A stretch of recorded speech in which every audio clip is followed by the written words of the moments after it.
The reality: I've always felt like life has treated me exceptionally well. It seems most people have one area where they excel, making up for shortcomings elsewhere, but I've been lucky to have a well-rounded set of attributes. My appearance is quite agreeable, and though I once believed I reached the 6-foot mark, I now acknowledge I'm just a tad below that. I maintain a healthy physique with minimal effort, though an occasional squash game seems beneficial. Above all, my sharp intellect, which earned me a first-class honors degree from Oxford, has paved the way for a fulfilling career. Throughout the years, I've found no shortage of companionship, and I've always been drawn to remarkably attractive individuals. I noticed early on that the most stunning people often seemed overlooked at social gatherings, left out while others danced. I had no hesitation in approaching them and was frequently well rewarded for my boldness. I held myself to high standards, believing only the best suited me. Debbie entered my life through work, and her beauty initially left me speechless. She wasn't just physically attractive, her intellect slightly surpassed mine, with impressive academic credentials to her name. Our professional paths crossed when she began working for a research firm associated with the government.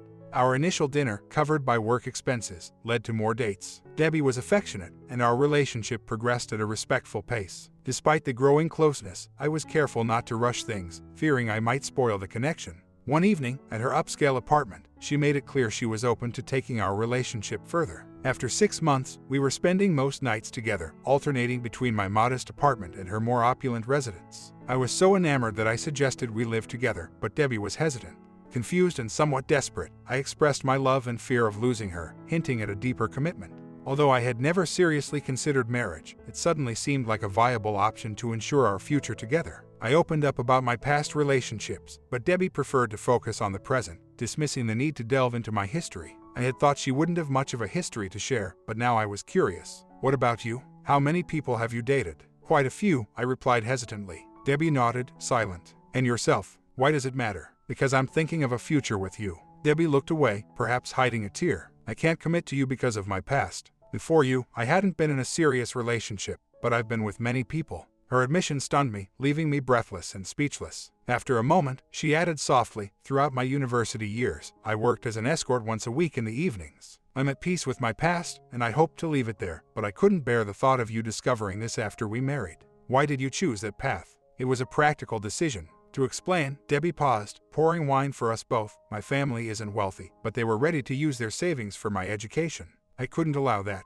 Before I could interject, she continued, many of my peers were reckless, seeking thrill in nightly escapades and waking up with strangers. I desired a sense of control, which led me to think why not support myself in a way that made sense to me. How did you feel about it? I inquired. I was compensated well, but intimacy wasn't guaranteed. I only went further if there was mutual attraction, she explained. The experience was generally positive. The men were older, which often meant they were respectful and understanding, unlike the crassness you sometimes see in younger men. It sounds like it was a solitary journey in some respects. Certainly, here's a reworded version of the content with explicit and sexual content replaced, while maintaining the same tone. No, not at all. Many of the men became regular visitors, and I developed a friendly relationship with them. Sometimes, with those I got along with best, I would spend entire weekends with them unofficially, and every year I was treated to at least one luxury vacation abroad. Then why did you give it up? It was a nice diversion, but it was always just a stepping stone. It helped finance my education and allowed me to make a substantial down payment on my apartment,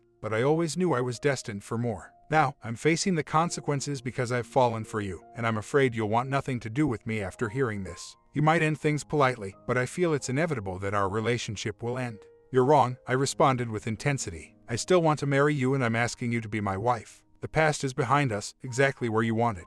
I can't imagine my life without you. Debbie sighed deeply, and a look of joy spread across her face. I will marry you, but only if you agree not to delve into my past actions. I made a promise right then to never bring up what she had disclosed, and soon after, we were embracing each other. We got married 6 weeks later, embarking on a blissful life together, focusing on making each other happy. Then one day, Debbie was ecstatic to share that she had been invited to run as a candidate in an upcoming special election. I might not win since it's a stronghold for the opposition, but a strong showing could lead to better opportunities in the next general election, she explained realistically. As her supportive husband, I joined her in campaigning and observed quietly at all the meetings. Although I didn't grasp all the intricacies of the process, I noticed how well she connected with people, boosting my confidence in her prospects, regardless of the initial polls. Then a twist came. Her rival was implicated in a scandal, making headlines. Debbie, however, consistently responded to inquiries with, I refuse to exploit a lapse in judgment.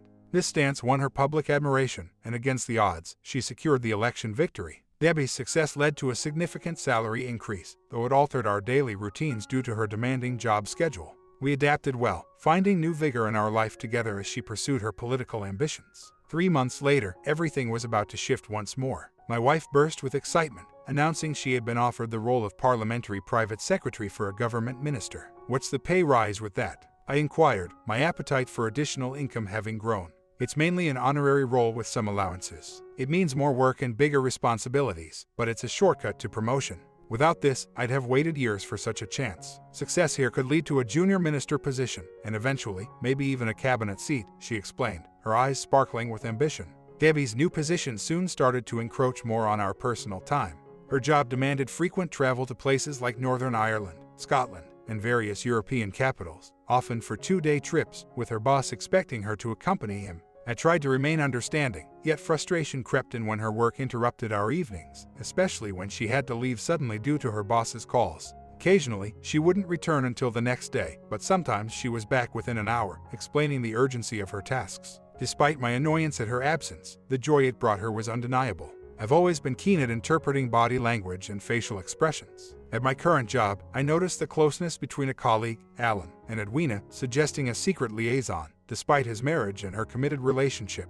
When I eventually asked Alan, he confessed to a fleeting encounter during a training course, which ended as the course did. Later, I detected subtle interactions between another coworker and the boss's assistant, suspecting a clandestine affair. My suspicions were confirmed when they both eventually left their partners to start anew together. I took pride in my observational skills, yet I was unprepared for the revelation it would ultimately lead to. 6 months into her role as PPS, Debbie attended a banquet for a visiting foreign dignitary, and part of the event was broadcasted.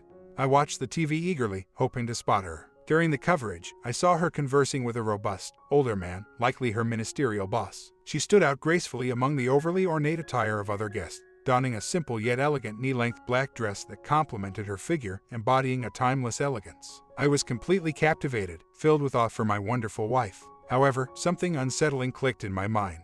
It might have been her stance or the look on her face, but a sudden realization hit me: she was involved with him. My shock was palpable as I tried to deny this truth, but the subtle exchange between them, her slight adjustment of his tie, her hand brushing his lapel, and his hand resting comfortably low on her waist as they left, confirmed my suspicions. The thought of her not returning home until the next day tortured me, as I imagined her spending the night with him. My mind was overwhelmed with troubling thoughts, swinging between sorrow and a strange excitement. Unable to handle the flood of emotions, I turned to drinking and ended up spending the night in a drunken stupor on the living room floor. Debbie has always been truthful with me. When she wants to avoid a question, she either deflects or changes the subject, often avoiding revealing what she wants to keep hidden. Sometimes, she gets angry and manages to make me feel defensive. I knew she wouldn't outright lie when she returned, but without concrete evidence, I couldn't be sure if she would acknowledge my doubts. She came home just after 10:30 the next morning, her face radiating a certain brightness, possibly from the excitement of the event. "Did you enjoy yourself?" I asked. "It was incredible, quite an experience for my first time at such an event," she replied, smiling broadly. "Did you manage to get some sleep?" "Somewhat, the bed," she began, possibly about to describe the hotel room, but I cut her off. "I suppose you hardly slept, right?" She looked suddenly uncomfortable. "Has someone talked to you?" "What could anyone say?" "I don't know. Maybe you do." "What do you expect me to say?" "I need you to be completely honest with me. Just a simple yes or no will do. Have you been unfaithful with John?" I was holding on to a sliver of hope for a denial, yet the look on her face suggested she was caught off guard. Debbie stared directly into my eyes for a long moment before responding. "No, I haven't been unfaithful in the way you think, but I have been involved with him physically." "Why would you do that?" "It's considered part of my responsibilities at work, and I've come to accept it as such," she explained. "So, you're saying you do it unwillingly?" At first, I was hesitant, but now it's something I participate in freely. "I find satisfaction in it," she confessed openly. "How long has this been happening?" John made inappropriate advances during my first week working for him, which I initially dismissed as typical male behavior. However, the situation escalated quickly from there, Debbie carefully recounted. She took a moment to carefully choose her next words. "After a particular incident, he made it clear that satisfying his desires was a requirement of my job. He threatened my career advancement, so I complied with his demands and eventually found myself adapting to the situation."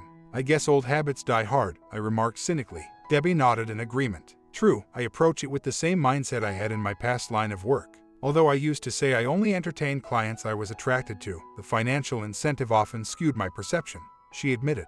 And how often have you been involved with him in the past 6 months? Except for one night I was away, it's been a regular occurrence at his insistence. Not just at work but outside as well, she detailed. What about those times he called you late at night and you left our house? One of those times was indeed a serious professional issue, but on another occasion, we ended up at a less than stellar hotel. The last time, he just needed a personal favor, which led his driver to take us on a drive while I helped him with his need. It didn't take long. I was struck by her skill in vaguely explaining her absence then, saying, he needed something from me urgently. Her story painted a clear picture in my mind, leading me to ask, what did you do with it afterward?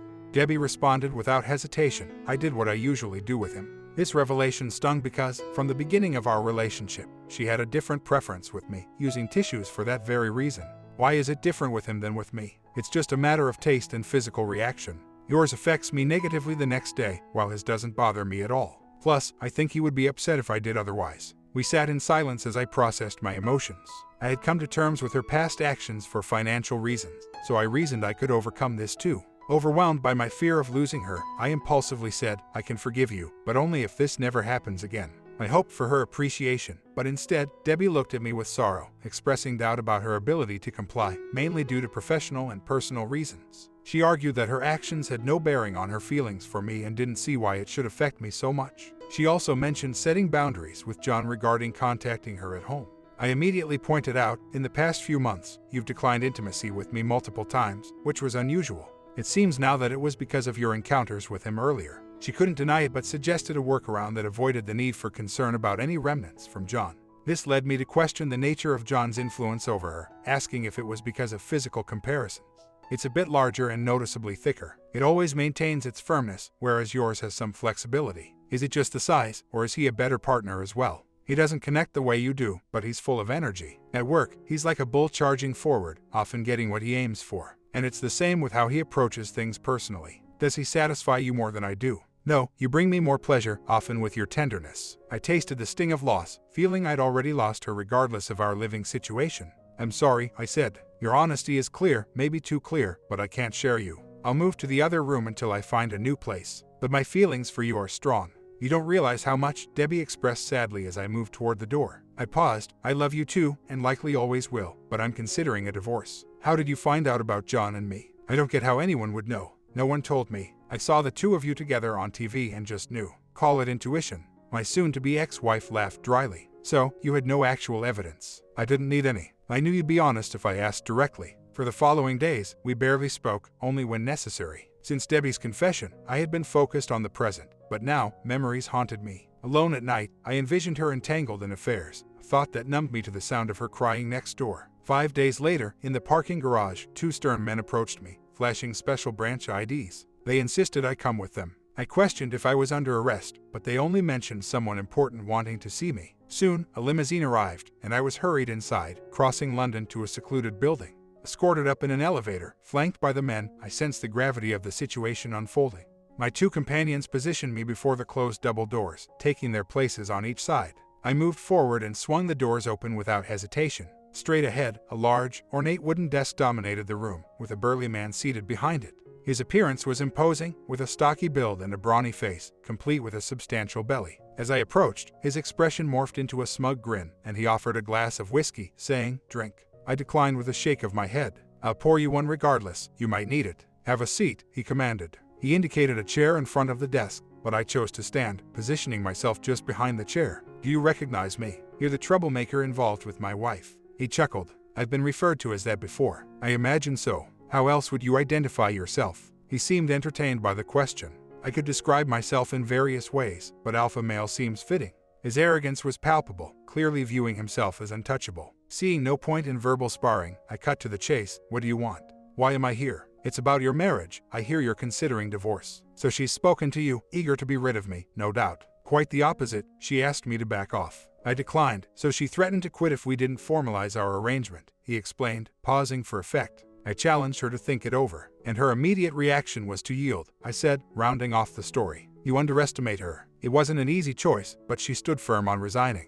My heart lifted at this, but he continued. I urged her to ponder for a few days. I promised to discuss matters with you to see if we could resolve anything. After that, she agreed to delay her decision, and here we are. We can talk this out, but I must tell you upfront that I won't agree to any compromise. I started cautiously. You've put your wife, Deborah, in a difficult situation. She's torn because, on one hand, she's drawn to the excitement I bring into her life, but on the other, she deeply loves you and doesn't want to lose you. Right now, her love for you is winning, but she's hoping I can persuade you to accept a middle ground. Why would I consider that when I seem to have the upper hand? You're not seeing the whole picture. Forget for a moment that I don't take kindly to losing, and try to see things from Deborah's perspective. If she quits her job for you, she'll miss the thrill of her career and may grow to resent, or even despise you, for the sacrifices she's made. Then she might as well be with you. That's not what I want. I already have a spouse, but I thought of having the flexibility with Deborah as well. You mean to use her, if you want to put it that way. But realistically, how does it affect you if Deborah spends some private time with me?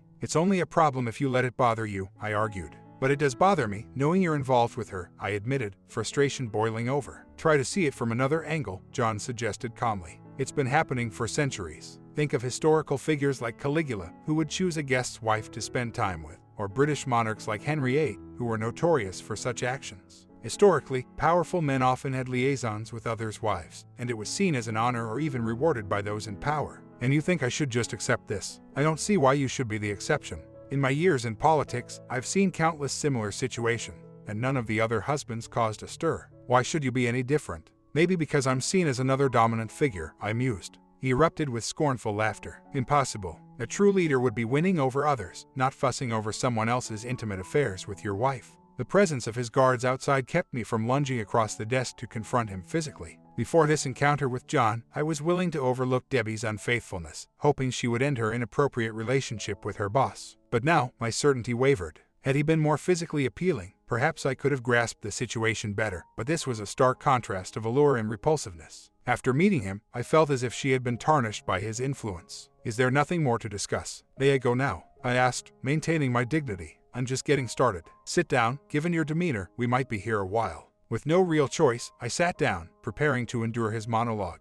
He said, I hope for a mature conversation to reach a fair understanding, but it seems I need to confront you with the unpleasant realities. I sat there, feigning disinterest, which didn't stop him from proclaiming his intention to continue his relationship with Deborah, even if it meant playing foul. Why her? I interjected. Out of all the options, why choose her, knowing she was happily married? Because I can, he bluntly replied. She's one of the most attractive women I've encountered, and obviously, she enjoys intimacy, something you're aware of. Her ambition made her susceptible to temptation. The moment I saw your wife, I knew I wanted her, regardless of her feelings for you. You're heartless, I accused, shocked by his blatant disregard. Not heartless, just pragmatic, engaging in the struggle for dominance. I'm merely asserting my position, which seems to upset you. You're deliberately ruining my marriage, and that's indefensible, I argued. How you handle it is your concern. If you were more open-minded, your marriage wouldn't suffer. Deborah has enough passion for both of us. If she hadn't confessed, I could have continued discreetly. My needs are simple, a few moments in the office, some private time during trips. She wouldn't be home anyway, so it doesn't affect her time with you. Why are you going to such lengths if it's as trivial as you say? I asked, confused. He explained, sometimes I need a quick way to relax, and I don't want the hassle of finding someone who's available. It's just easier to have Deborah ready to help, almost like she's on staff. Why not just take care of it yourself? He chuckled. I haven't done that in years, and I'm not about to start just to spare your feelings. You're going to go home and tell your wife you don't want a divorce. She might consider leaving, but you'll convince her otherwise. You'll say we've reached an agreement you're satisfied with. We'll continue living together as before, but my needs will be a priority. I won't do that, you jerk. He smirked. I could bring in the authorities to teach you how to speak to a government official, but I'll let it slide. I'd rather use this time to make you see it's in your interest to agree to my demands. I know you work in defense. You're well regarded but stuck career-wise, waiting for a position to open up. How do you know all this? I was shocked by the details he knew that Deborah didn't. John picked up a thick folder and dropped it heavily on the desk. I know everything about you, including that your company's big government contract is up for renewal soon, making up a significant part of its revenue. About a third, I acknowledged. 38.5% to be exact. Now, imagine if that contract wasn't renewed, partly because of you. Think of the consequences for the company and your job. He let the implications hang in the air, and I felt a growing sense of dread as I considered the possible fallout, including the risk of being investigated and the damaging evidence that could be found against me. But there's nothing on my computer that should cause concern. He delivered a final blow. Believe me, there could be. Would you prefer to be suspected of holding illegal images or having questionable connections with an extremist group? Desperately, I grabbed the whiskey glass and emptied it in one gulp. John waited as the silence stretched until I finally broke down. You win. I'll leave quietly. No divorce. Debbie can have everything. That's insufficient. If you just leave, questions will arise about why, especially since your wife recently started working for me. We must avoid any scandal. A flicker of resistance crossed my mind. If I expose this conversation to the media, it would certainly cause a scandal. John remained calm. You lack proof, and even if you had it, I could suppress the story. The real threat to me is rumors in the gossip columns. That's what I need to prevent. You must stay and adapt to the situation for a few years until the next election cycle. Perhaps you'll grow accustomed to it. I highly doubt that. I'll comply because I have no other option, but I won't be content. I'd prefer to use incentives, but I'm more skilled with coercion. However, I can offer something to make this more palatable for you. I don't want you influencing your wife negatively about her decision. Your company's competitor, Sherwood's, has a government contract up for renewal in 15 months. If you cooperate, I could ensure your company wins that contract, and you'd be the lead on the account. The thought of the financial gain made my mind race, considering the substantial increase it would mean for my salary. Directors earn significantly more than my current pay grade. Upon returning home, I found Debbie wrapping up dinner preparations. "You're late," she noted. "Your boss had his men bring me in from the office." She didn't seem shocked. "What did he want to talk about?" "He convinced me that leaving you wasn't the right choice," Debbie said, her expression softening with relief.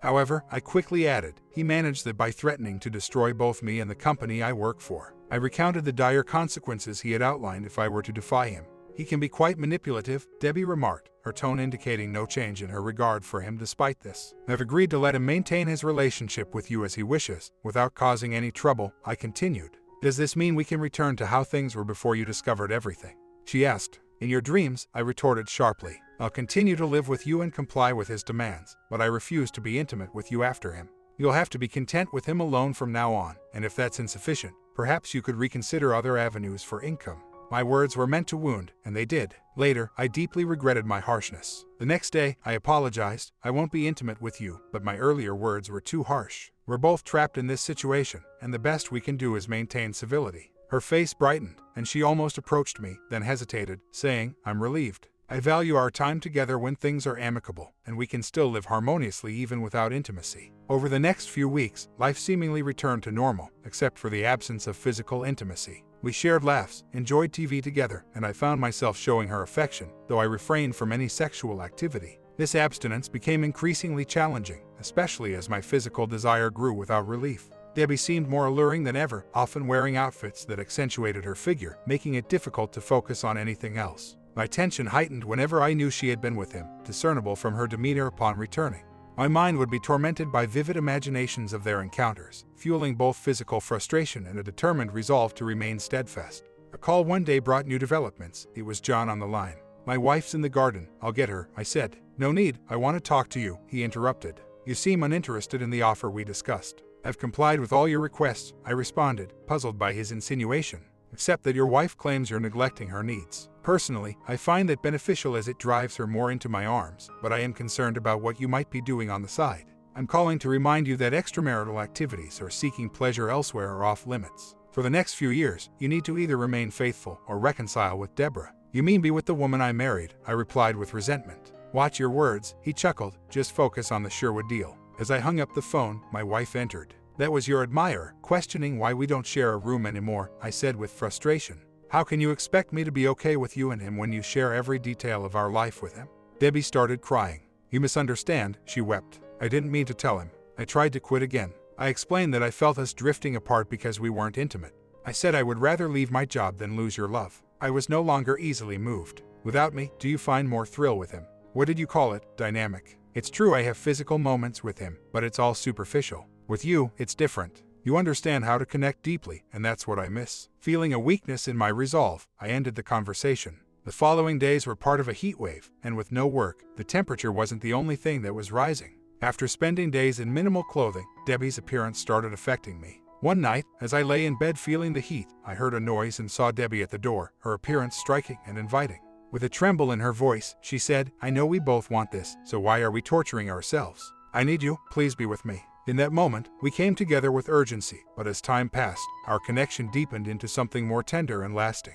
Despite knowing she might not end her other encounters, I realized I couldn't be without her. With that resolution in mind, I felt compelled to delve deeper into her feelings.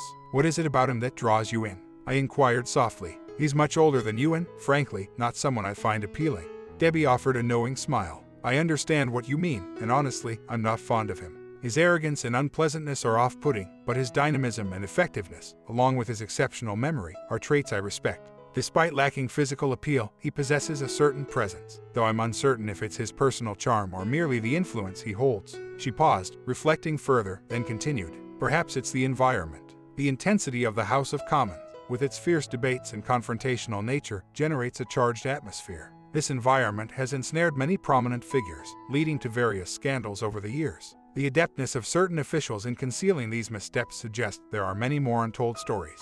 I understand the allure, I responded carefully, but I'm still puzzled by the satisfaction you claim he provides. It's the thrill, she answered promptly, and I don't offer that thrill. You do, but in a different way. With you, I feel truly content, something he could never achieve. I value what we have far more, yet I wonder why I can't enjoy both. This sparked a previous notion of mine. Perhaps your past experiences have influenced your perspective on intimacy. Debbie nodded. Perhaps you're right, the emphasis on exclusivity baffles me. If something is enjoyable and harmless, I see no reason to avoid it, and that applies as much to me as to you. For reasons still unclear to me, her words provided immense reassurance. Our nights were filled with tenderness, but on the final evening of our vacation, as I began to caress her, Debbie queried, "Why have you stopped showing me affection in the way you used to?" I replied candidly, "I can't bring myself to be intimate in the same way, knowing he's been close to you. But it's been a while since I've been with him," she countered. To me, that made no difference. Isn't that a bit unreasonable? Debbie contended, likening it to avoiding a road where an accident once occurred. Her point hit home, and I realized my inconsistency. I had no qualms being close to her. This realization broke down my mental barriers, and I found myself eagerly embracing her, feeling a sense of familiar joy and delight. Over the next year, our relationship regained its former intimacy despite the shadow of her past betrayal. Initially, her ongoing encounters with him troubled me, but gradually, it became more tolerable. I even found myself comfortable being intimate with her regardless of her recent activities with him, except on occasions she advised against it due to their recent closeness. Then, Debbie came home one evening with news. John invited us to his rural estate to discuss a significant business deal, hinting at no change in his earlier promise about a contract. Although the invite seemed positive, I felt uneasy, unable to pinpoint why. Meeting John again and possibly observing him with Debbie threatened the mental compartmentalization I had maintained. However, the presence of John's wife at the estate offered some solace, suggesting that nothing inappropriate would happen. The estate was a grand mansion with sprawling gardens, managed by a butler who led us to where John and his wife Barbara waited. Barbara, a tall, graceful woman with auburn hair, revealed that the mansion was a perk of John's job. When John invited Debbie to see the upstairs, he insisted I stay with Barbara. Left behind, I attempted casual conversation with Barbara, concealing my discomfort. "We've been together for 33 years, she shared. "We met when he was a union representative. John isn't the academic type like you. He entered politics through the labor movement, which is quite rare these days." I was at a loss for words and had hoped Barbara would continue the dialogue, but she seemed to expect something. To pass the time, I looked out the window, pretending to admire the garden. Then, after a few minutes, just as I decided to speak up, we heard the distinct sound of a bed creaking upstairs. The noise quickly became a consistent rhythm, leaving little doubt about the activities occurring above. Feeling quite uncomfortable, I sat rigidly, looking forward. After a few loud noises from upstairs, Barbara inquired compassionately, "How are you handling things with John and your wife?" "I'm getting by," I responded, though at that moment, I felt quite the opposite. "Has he done this often?" I inquired. "For nearly our entire 33 years together. Doesn't that bother you?" "It did at first, and I wished for change, but now, it's less of an issue, except during incidents like this." "Why do you tolerate it?" As I asked, I realized she could pose the same question to me. I love him, and that's just part of who he is. He also has affection for me, in his unique way. We've had our share of good times, which offsets the bad, but John lacks gentleness. My solace for the past 20 years has been a companion named Bill, who provides the kindness I need. I return here when John needs me, but mostly, I reside in France with Bill. John and I have an understanding. I offer him stability and a reputable image, and in exchange, he's quite generous financially. So you're generally satisfied. Mostly, except when John behaves like this in front of me. It seems he's trying to make a point, and unfortunately, it seems aimed at you. He could have chosen any other room, ones with quieter beds. And when John retires, whom will you choose, him or Bill? I asked, more out of curiosity. I doubt John will make it to retirement. His lifestyle choices aren't the healthiest, and this might be the only physical activity he gets, she remarked, glancing upward. As she spoke, the noise from upstairs intensified, drowning out our conversation, forcing us to sit in silence, absorbing the escalating commotion that culminated dramatically. Soon after the disturbance ended, Debbie and he emerged. Debbie seemed sheepish under Barbara's gaze, while his flushed appearance seemed more from exertion than shame. He crossed the room with a bold stride and took a seat. An uncomfortable silence lingered until Barbara shifted the topic to our educational backgrounds, sharing anecdotes from her college days and playfully teasing John about his self-proclaimed University of Life education, suggesting it lacked the prestige of formal academia. Barbara's narrative revealed a hint of familial opposition to her marriage to John, countered by a pointed reference to their lavish surroundings, subtly challenging her parents' disapproval. The dinner bell broke the tension, leading us to a meal that temporarily paused the conversation. Barbara skillfully steered the discussion back to academic matters, sidelining John's attempts to shift topics with dismissive quips, which visibly agitated him. After dinner, Barbara, with a hint of irony, suggested she and Debbie retire early, leaving the men to their traditional after-dinner leisure, casting a shadow on John's pretentious habits. Once alone, John's frustration became evident, postponing a business discussion in a display of pique, offering port and cigars in a sullen manner. Later, John asked me to send Debbie to him after a short wait, hinting at unresolved matters needing attention. I conveyed the message to Debbie, who seemed unfazed and promptly left after the allotted time, hinting at a brief encounter. Left alone, I was haunted by the recurring realization of Debbie's liaisons with John, a painful reality I had endured over the year, yet that night, the familiar coping mechanisms seemed inadequate. One difference was the afternoon experience. Hearing the intense activity from above, it wasn't just imagination, the reality was strikingly clear. That moment had a deeper effect on me than I had understood. This time, the actions were not distant but shockingly close, just yards away from where I was. Her brief absence stretched to over an hour, and I was nearly overwhelmed when Debbie finally returned to bed, embracing me warmly. I affectionately kissed her, sensing her pleasure, but she became tense when I moved to be more intimate. She urgently expressed her recent encounter, stopping me with concern. Despite her initial resistance, I reassured her of my intentions, and she eventually yielded, allowing closer contact. The warmth I felt from her was intense, and as I continued, I noticed no particular taste, just a peculiar consistency. Debbie's response was intense. She was visibly moved by the experience, which seemed to resonate throughout the house. When we became more intimate, my response was immediate, yet she maintained our connection, eventually leading to a prolonged, intimate encounter that lasted into the night. During a quiet moment, she shared her past experiences with multiple partners, mentioning gifts she received from them, which included jewelry and trips. As I reflected on the events, initially troubled by my actions, I gradually came to see them in a different light, realizing that societal norms had less impact on my personal freedom than I thought. This acceptance allowed me to face future challenges with a new perspective, recognizing that my relationship might always be complex. The next morning, I woke to find myself alone in our bed. Descending the stairs, I discovered John dining solo in the breakfast room. With a welcoming gesture, he invited me in, mentioning that the others were out and it was the perfect time to catch up on our delayed conversation. After a quick trip to refill his plate, he delved into business matters, specifically the Sherwood contract awaiting his signature. Yet, he prefaced his next request with a note of caution. His tone made me uneasy, but curiosity got the better of me. John revealed his plans for the upcoming annual party conference in Blackpool, expressing his dread of attending alone again and his intention to bring Deborah along this time. I was hesitant but figured I could endure 5 days without my partner. My role, as John explained, was to act as a decoy to distract the media, given their penchant for digging into guests' arrangements. We would have adjacent rooms, maintaining appearances while ensuring privacy for John and Deborah. He suggested I spend my days exploring the local attractions, like the Pleasure Beach, to stay out of sight.